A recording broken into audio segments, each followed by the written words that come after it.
ખરેખર સત્યના પ્રયોગો આપણે ગાંધી આશ્રમમાં લાઇબ્રેરી છે, લાઇબ્રેરી અંદર સત્યના પ્રયોગો છે. ખરેખર આમ સત્યના પ્રયોગો વિશે આપણે વાત કરી ગાંધીજી વિશે.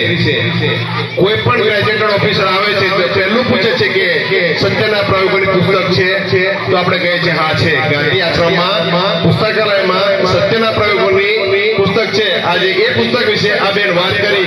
ખરેખર મને ગર્વ થયો કે અમારા પણ પુસ્તકો ઇતિહાસના પન્ના ઉપર છે અને એ બધા ઓળખે છે. એવું નહીં કે ગ્રેજ્યુએટેડ ઓફિસર ચાલતા હોય. ખરેખર દરેક વ્યક્તિ આ બેને વાત કરી કે સત્યના પ્રયોગ વિશે, એ બદલ એમનો ખૂબ ખૂબ આભાર. અને સરસ મજાનું અહીંયા વક્તવ્ય કર્યું તે બદલ એમનો પણ આભાર. પ્રાથમિક વિશાળ શાળામાંથી આપણા આચાર્ય શ્રી નયનભાઈ ભટ્ટ તે પણ આવ્યા, તેમનો પણ ખૂબ આભાર વ્યક્ત કરું છું. જય ભવાણી ફાઉન્ડેશનમાંથી વિરેનભાઈ પણ એમનો પણ ખૂબ આભાર કરું છું. સાથે સાથે ગામમાંથી ઘણા વડીલો અને માતાઓ બહેનો પણ આવ્યા, તે બદલ આપ સૌનો ખૂબ ખૂબ ગાંધી આશ્રમમાંથી હાર્દિક સ્વાગત કરું છું અને ધન્યવાદ પાઠવું છું. જેથી કરી આજનો કાર્યક્રમ અહીં આપણે પૂર્ણ કર્યા છે. તો